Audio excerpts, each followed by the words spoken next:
Hi friends, welcome to Pavan stories. నేను మీ Pavan Kumar Pentu. Thursday సత్యమేవ జయతేకు స్వాగతం. సోమనాథ్ ఆలయ విధ్వంసం గురించి అందరికీ తెలుసు. కానీ తన ప్రాణాలు అర్పించి సోమనాథుడికి జరిగిన అవమానానికి ప్రతీకారం తీర్చుకున్న ఆ హిందూ యువవీరుడి పేరు మన చరిత్రలో ఎవరికీ కనిపించదు. ఇది కేవలం కథ కాదు, విశ్వాసం ప్రతీకార రూపం దాల్చిన ఒక సజీవమైన సాక్ష్యం. ఈ కథ 1025లో మొదలవుతుంది. మహమ్మద్ గజనీ తన క్రూరమైన సైన్యంతో గుజరాత్పై దండెత్తాడు. 1026 జనవరి ప్రారంభంలో అతడు సోమనాథ్ ఆలయంపై అపారమైన సంపదను దోచుకోవడమే కాకుండా పవిత్రమైన జ్యోతిర్లింగాన్ని కూడా ధ్వంసం చేశాడు. ఆలయ విధ్వంసం తర్వాత గజనీ లక్షల దీనాల విలువైన బంగారం, వెండి, వజ్రాలు, ఆభరణాలను గుర్రాలు, ఏనుగులు, ఒంటెలపై వేసుకొని గుజరాత్ నుండి బయలుదేరాడు.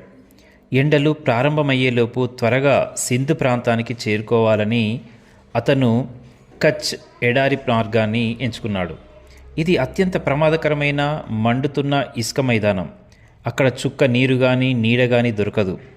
ఆ సమయంలో ఒక స్థానిక హిందూ యువకుడు గజనీ వద్దకు వచ్చి తాను మార్గదర్శిగా, గైడ్గా ఉండి దారి చూపిస్తానని చెప్పాడు. ధనాశతోనో లేదా భయంతోనో ఆ యువకుడు దారి చూపడానికి వచ్చాడని గజనీ నమ్మేశాడు. కానీ ఆ యువకుడికి అది ఒక ధర్మయుద్ధం. ఆ యువకుడు గజనీ సైన్యాన్ని తీసుకొని రోజుల తరబడి మండుతున్న ఎడారిలో తిప్పాడు.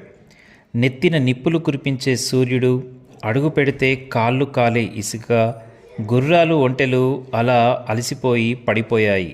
అక్కడ సైనికులు దాహంతో అల్లాడిపోయారు.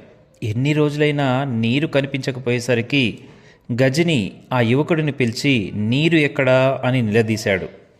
ఆ యువకుడు ముఖంలో భయం లేదు, చిన్నగా ఒక చిరునవ్వు నవ్వాడు. ఆ యువకుడు శాంతంగా ఇలా సమాధానం ఇచ్చాడు: నా ప్రాణం ఎప్పుడో సోమనాథుడికి అంకితమైపోయింది. నేను బతికినా చచ్చినా నాకు పట్టింపు లేదు. కానీ నువ్వు నా దేవుణ్ణి, నా ఆలయాన్ని అవమానించావు.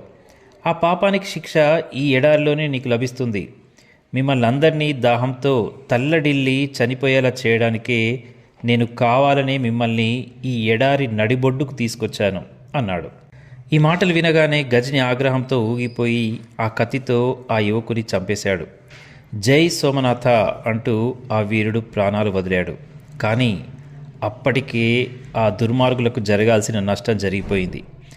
గజనీ సైన్యంలోని వేలాది మంది సైనికులు ఆ ఎడారిలో కుక్క చావు చచ్చారు దాహంతో. గజనీ స్వయంగా ప్రాణాలతో బయటపడ్డా తన సైన్యాన్ని మరియు అహంకారాన్ని ఆ ఇసుకలోనే వదిలేయాల్సి వచ్చింది.